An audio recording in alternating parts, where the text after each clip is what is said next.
Assalamualaikum warahmatullahi wabarakatuh. Perkenalkan, nama saya Rami Fajar Afrian, kelas 12 IPS 4, Sekolah SMA Negeri 2 Babelan.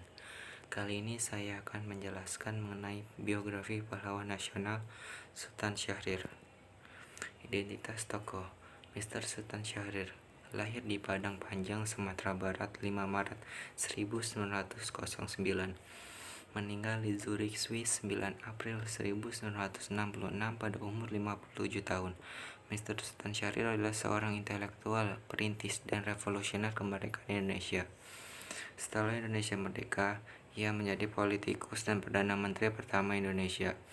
Ia menjabat sebagai Perdana Menteri Indonesia dari 14 November 1945 hingga 20 Juni 1947. Syahrir mendirikan Partai Sosialis Indonesia pada tahun 1948. Ia meninggal dalam pengasinan sebagai tawanan politik dan dimakamkan di TMP Kalibata, Jakarta. Sultan Syahrir ditetapkan sebagai salah seorang pahlawan nasional Indonesia pada tanggal 9 April 1966 melalui Kepres nomor 76 tahun 1966. Riwayat hidup: Syahrir lahir dari pasangan Muhammad Rasad gelar Maharaja, Sultan bin Sultan Leman gelar Sultan Palindi, dan Putih Siti Robiah yang berasal dari kota Gadang Agam, Sumatera Barat. Ayahnya menjabat sebagai penasihat Sultan Delhi dan kepala Jaksa Landrat di Medan. Syahrir bersaudara seayah dengan Rohana Kudus, aktivis serta wartawan wanita yang terkemuka.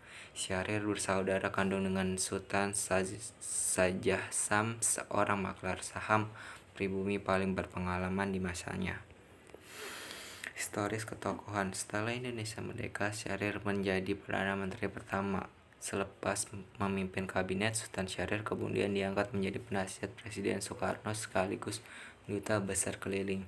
Pada tahun 1948, Syahrir mendirikan Partai Sosialis Indonesia atau PSI sebagai partai alternatif selain partai lain yang tumbuh dari gerakan komunis internasional. Namun pada tahun 1951, PSI gagal mengumpulkan suara dalam pemilihan umum pertama di Indonesia. Setelah kasus PRRI tahun 1958, hubungan Syahrir dan Presiden Soekarno memburuk, sampai akhirnya PSI dibubarkan tahun 1960. Tahun 1962 hingga 1965, Syahrir ditangkap dan dipenjarakan tanpa diadili sampai menderita stroke.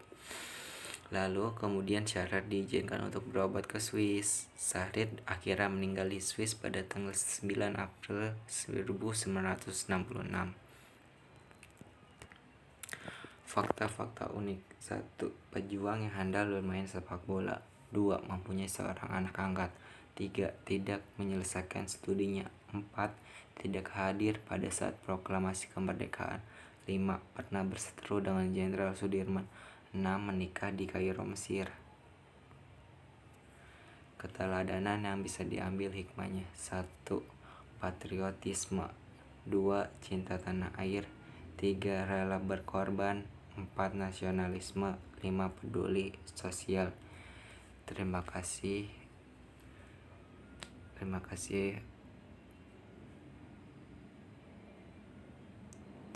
untuk presentasi saya. Kurang lebihnya mohon maaf. Wassalamualaikum warahmatullahi wabarakatuh.